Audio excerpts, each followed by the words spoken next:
Hello students, myself Suchitra Krishnamurthy, Assistant Professor Commerce, Government PG College, मगरहा Mirzapur.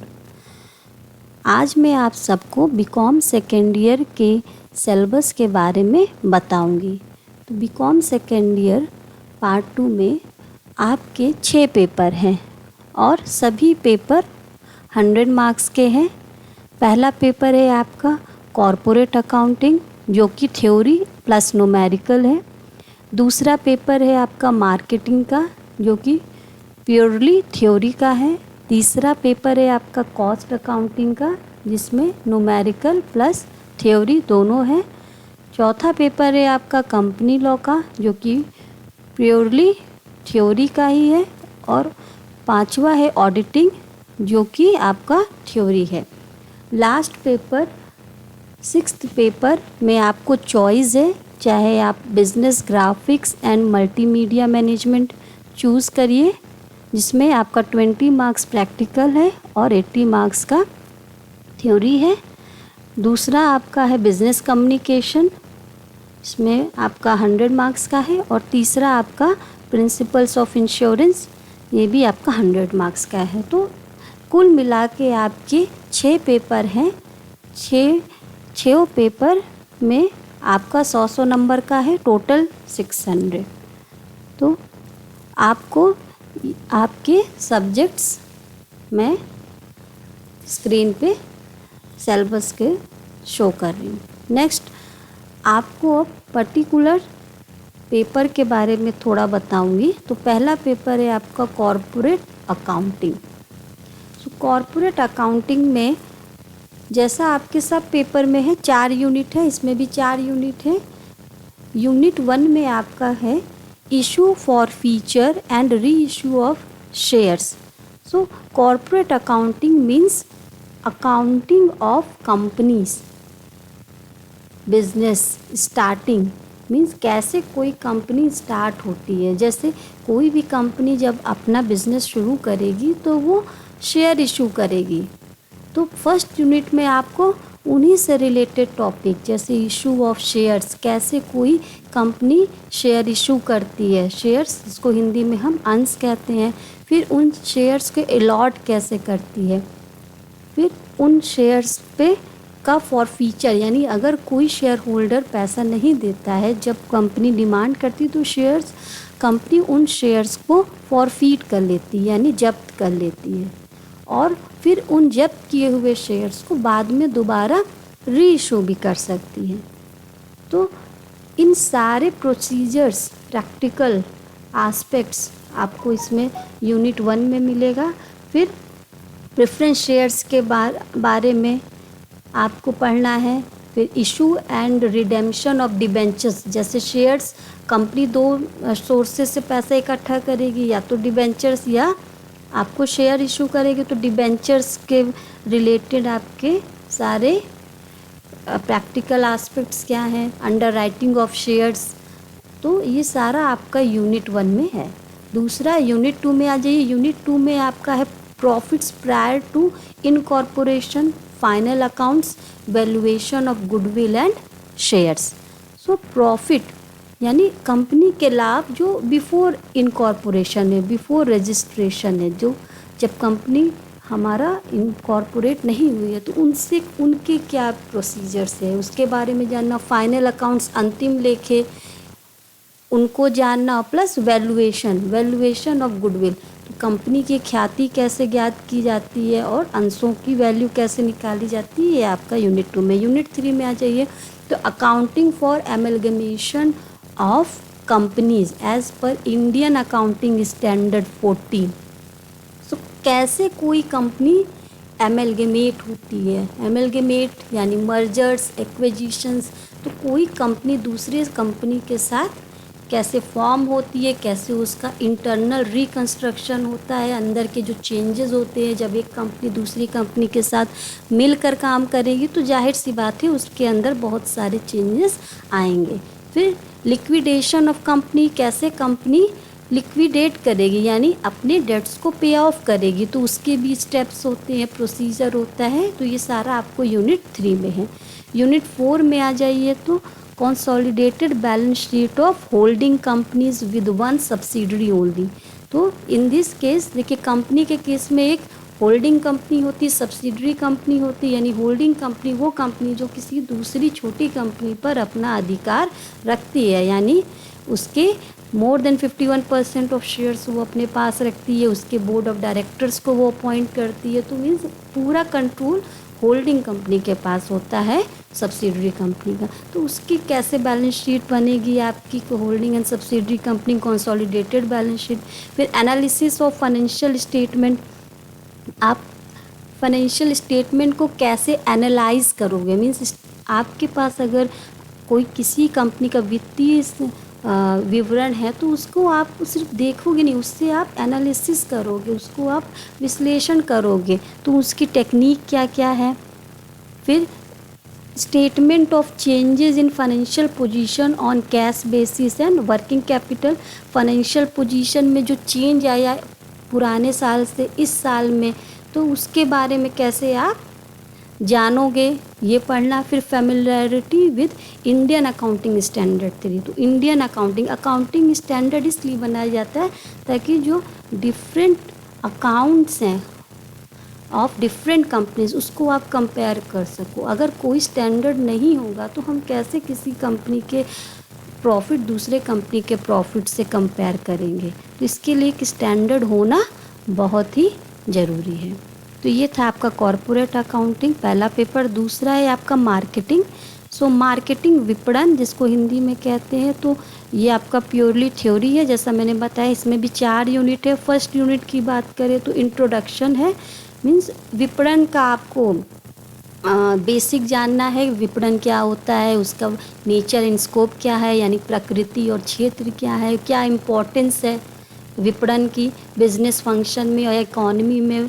फिर marketing concept क्या है, traditional and modern. तो यानी पहला कॉन्सेप्ट क्या था, सिर्फ हमारे पास विपणन का था कि हमें अपना सामान सिर्फ बेचना है, पर new concept modern costing concept of marketing क्या है कि हमको सामान सिर्फ बेचना नहीं है, कस्टमर सेटिस्फेक्शन तक हमारा उद्देश्य रहता है, यानी आफ्टर सेल सर्विस पर आजकल की जो भी कंपनीज़ हैं वो ज़्यादा ध्यान देती हैं। फिर सेलिंग और मार्केटिंग में क्या डिफरेंस है, फिर मार्केटिंग मिक्स क्या होता है, विपणन मिश्रण, फिर मार्केटिंग इन्वायरमेंट, विपणन पर्यावरण, consumer behaviour and market segmentation, ग्राहक व्यवहार। कंज्यूमर बिहेवियर बहुत ही important aspect of marketing, because अगर हम किसी भी कंज्यूमर का बिहेवियर अच्छे से जान जाएंगे तभी हम उसके अनुरूप अपने प्रोडक्ट को बनाएंगे और तभी वो मार्केट में बिकेगा।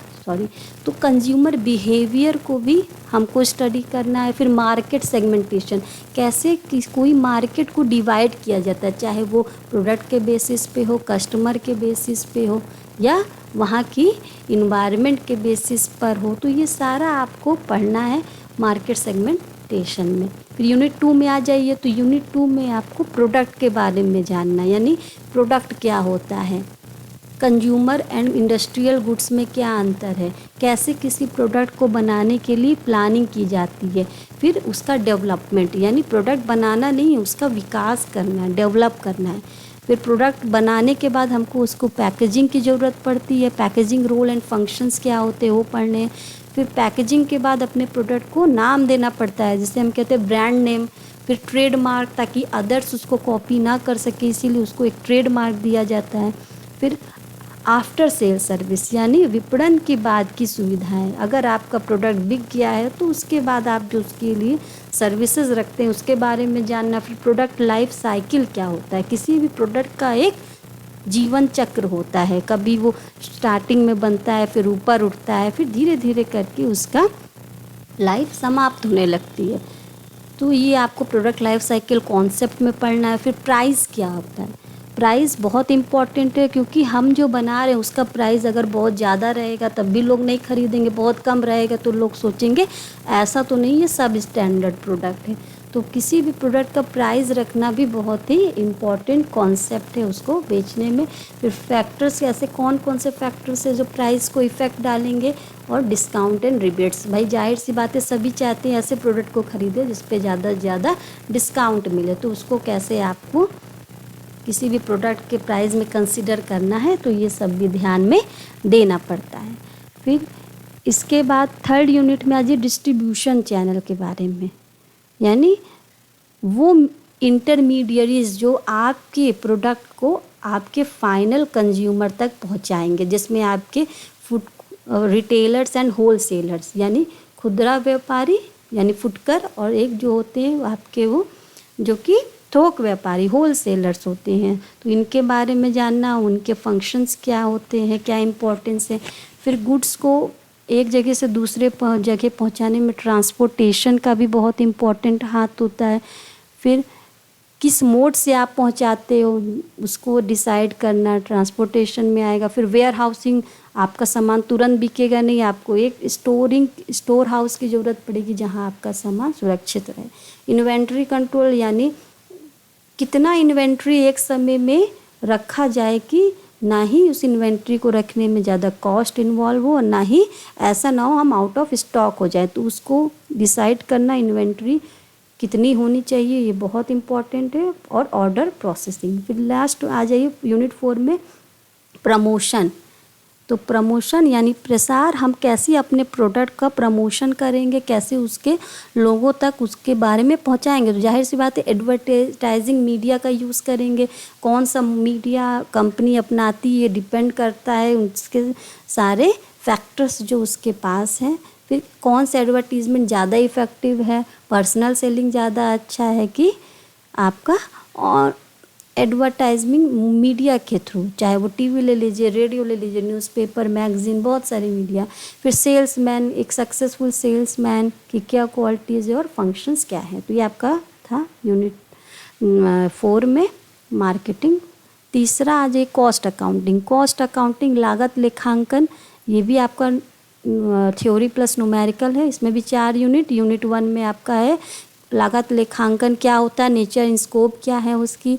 फिर लागत और मैनेजमेंट अकाउंटिंग, प्रबंधकीय लेखांकन में क्या अंतर है, बहुत पूछा जाता है। तो कॉस्ट वर्सेस मैनेजमेंट अकाउंटिंग में क्या डिफरेंस है ये पता होना चाहिए। फिर कितने तरीके की कॉस्ट होती है, एलिमेंट ऑफ कॉस्ट बताइए, उनको कैसे कैलकुलेट किया जाता है, मेथड एंड टेक्निक्स। फिर कोई भी कॉस्टिंग सिस्टम को किसी बिजनेस में कैसे इंस्टॉल करेंगे।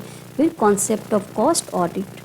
फिर इसी में ही अकाउंटिंग फॉर मटेरियल, क्योंकि कोई भी प्रोडक्शन करेंगे सबसे पहले इम्पॉर्टेंट जो आपका आइटम है वो है मटेरियल। बिना मटेरियल के कोई भी प्रोडक्शन नहीं हो सकता। तो मटेरियल को कैसे आप उसकी अकाउंटिंग करेंगे, कैसे कंट्रोल करेंगे। और फिर प्राइसिंग ऑफ मटेरियल, फिर ट्रीटमेंट ऑफ जो लॉसेज हो रहे हैं मटेरियल के उसको कैसे ट्रीट करेंगे। यूनिट 2 में आ जाइए तो अब पहला तो था आपको material, important factor of production. दूसरा है लेबर, भाई बिना लेबर के तो मटेरियल अकेले कुछ बन नहीं पाएगा, तो लेबर का कॉस्ट कैसे कंट्रोल करें, क्या प्रोसीजर है। फिर लेबर टर्नओवर, यानी जो वर्कर्स काम छोड़ के जा रहे हैं उनको कैसे कंट्रोल कर सकते। आइडियल टाइम, जो टाइम पे वर्कर काम नहीं कर रहे हैं उनको कंट्रोल करना। फिर ओवर टाइम को कैसे ट्रीट करेंगे, फिर कैसे वेजेस देंगे वर्कर्स को, किस सिस्टम पे देंगे, टाइम एंड पीस रेट, या इंसेंटिव सिस्टम कैसा रखेंगे जिससे वर्कर्स ज़्यादा मन लगा के काम करें।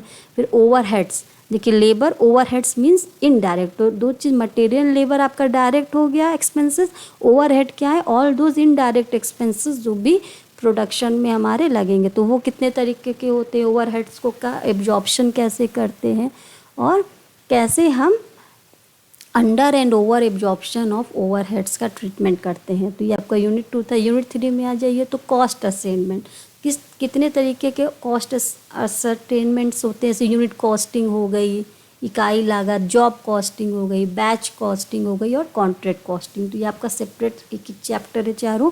फिर यूनिट 4 में आ जाइए तो ऑपरेटिंग कॉस्टिंग।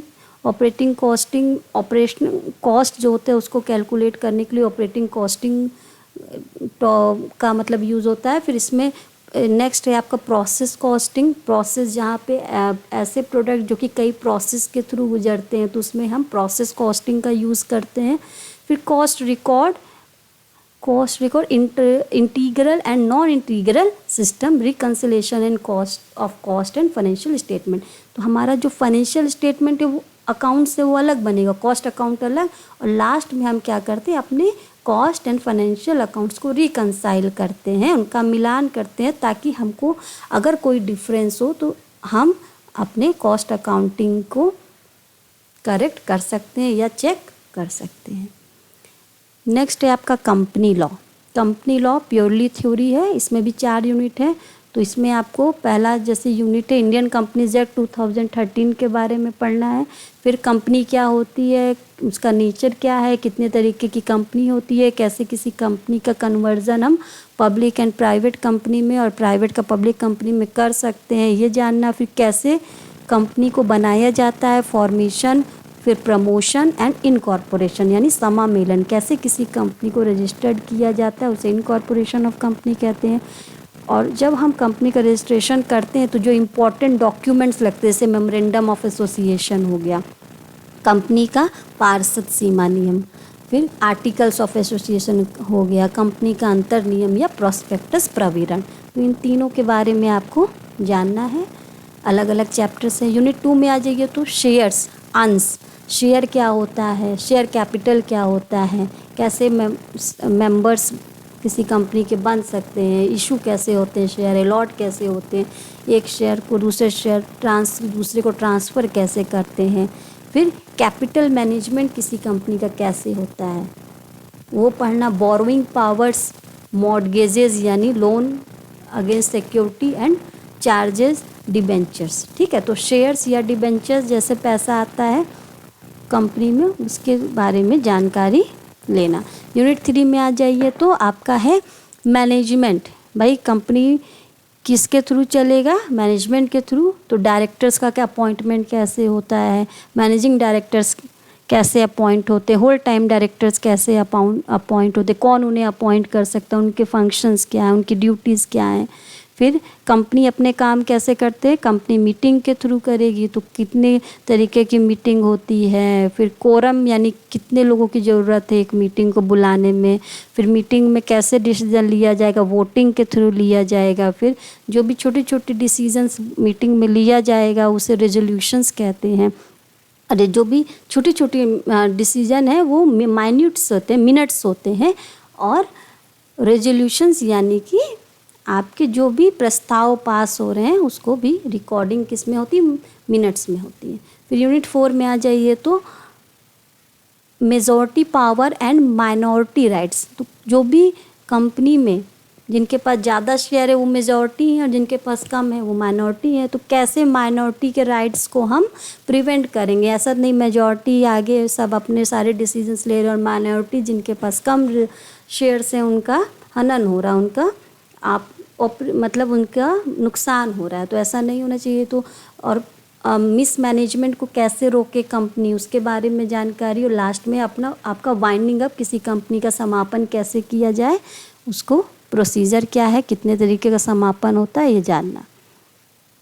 नेक्स्ट है ऑडिटिंग। ऑडिटिंग आपका प्योरली थ्योरी है, इसमें भी 4 है। तो पहले यूनिट में आपका है ऑडिटिंग क्या होता है, ऑडिटिंग के उद्देश्य क्या है, उसका महत्व क्या है, कितने तरीके की ऑडिट होती है, फिर ऑडिट की लिमिटेशन क्या क्या है, फिर ऑडिट कैसे होता है, ऑडिट प्रोग्राम कैसे बनाया जाता है, ऑडिट नोटबुक क्या होती है, ऑडिट वर्किंग पेपर्स यानी किस पेपर्स किन जो आपके प्रूफ्स हैं जो आपको ऑडिट करने में मदद करेंगे वो क्या क्या है, फिर audit files, audit evidence, considerations for commencing an audit और routine checking and test checking. यानी जब ऑडिट करूँ भाई चेकिंग के बिना तो ऑडिट होगा नहीं, तो रूटीन चेकिंग या टेस्ट चेकिंग जिस लाइक सैम्पल कि आप रूटीन में कर रहे हो कि कभी कभी, तो टेस्ट ये हो गया आपका। फिर यूनिट 2 में आप आ जाइए तो इंटरनल कंट्रोल, आंतरिक नियंत्रण। तो कंपनी भाई आंतरिक नियंत्रण, इंटरनल कंट्रोल भी ऑडिटिंग का ही पार्ट है।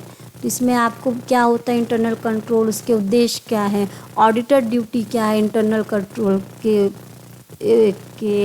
ऊपर, तो फिर internal check system means within functioning within organisation जो अपना इंटरनल चेक सिस्टम बनाते हैं उसके ऑब्जेक्टिव क्या है, एडवांटेज क्या है, डिसएडवांटेज क्या है। फिर ऑडिटर ड्यूटी क्या है, internal check as regards cash receipts, भाई जो डेली के जो छोटे छोटे कैश रिसिप्ट्स है, पेमेंट्स है, वेजेस है, सेल्स एंड परचेजेज है, तो इन सब का इंटरनल चेक्स ड्यूटी क्या रहेगी, कैसे चेक होंगे, तो ये सारी जानकारियाँ। फिर वाउचिंग मीन्स वाउचर जो रसीद जिसे हम कहते हैं, तो वाउचिंग करने का क्या मीनिंग है, क्या उद्देश्य है, भाई बहुत ज़रूरी है वाउचिंग। बिना वाउचिंग के आप कैसे ऑडिट करोगे। Vouching of cash transaction, trading transaction, verification of asset, भाई चेकिंग में तो एसेट्स एंड लाइबिलिटीज़ का भी वेरिफिकेशन आएगा। फिर कैसे हम verification of various assets and liabilities करते हैं, ये जानकारी। नेक्स्ट है यूनिट 3 में audit of limited company. Limited company का ऑडिट कैसे होगा, उसमें ऑडिटर का अपॉइंटमेंट कौन करेगा, क्वालिफिकेशन क्या है ऑडिटर के, राइट्स एंड पावर क्या है ऑडिटर के, ड्यूटीज़ क्या है ऑडिटर के, कंपनी ऑडिटर की, ये जानना। फिर ऑडिटर अपनी रिपोर्ट देगा जिसे हम कहते हैं ऑडिट रिपोर्ट, तो उसका महत्व क्या है, स्कोप क्या क्या क्या आते हैं ऑडिट रिपोर्ट में, कितने तरीके की ऑडिट रिपोर्ट दे सकता है, clean and qualified audit report. फिर ऑडिट सर्टिफिकेट कि हाँ इसका ऑडिट हो गया है, सर्टिफिकेट इशू भी करेगा ऑडिटर। फिर audit of divisible profits and dividend, यानी सब चीज़ का ऑडिट होता है कंपनी में। ऑडिट यूनिट 4 है आपका स्पेशल ऑडिट। अब हमने कंपनीज ऑडिट देख लिया यूनिट 3 में, अब ऑडिट ऑफ स्पेशल कंपनीज जैसे बैंकिंग कंपनीज हो गया, इंश्योरेंस कंपनीज हो गया, educational institution, clubs and hospitals, तो इन सब का cost audit, tax audit, management audit, तो इन सब का आपका स्पेशल ऑडिट माना जाता है। नॉर्मल कंपनी ऑडिट तो आपका प्रोसीजर चल रहा है, इन सबको हाँ, जो भी अलग प्रोसीजर है वो हम आपको यूनिट 4 में इसमें पढ़ना रहेगा। फिर लास्ट आपको मैंने बताया था कि 3 है, business graphics and multimedia management, इसमें भी 4 यूनिट हैं। जो आपको अगर इसको लगता हो कि ये वाला अच्छा है तो ये लीजिए, नहीं बिजनेस कम्युनिकेशन इसमें भी आपका 4 यूनिट है, प्योरली थ्योरी है। और प्रिंसिपल्स ऑफ इंश्योरेंस इसमें भी आपके 4 यूनिट है, थ्योरी है। जो तीनों में से आपको अच्छा लगे वो आप ले सकते हैं। Okay, thank you.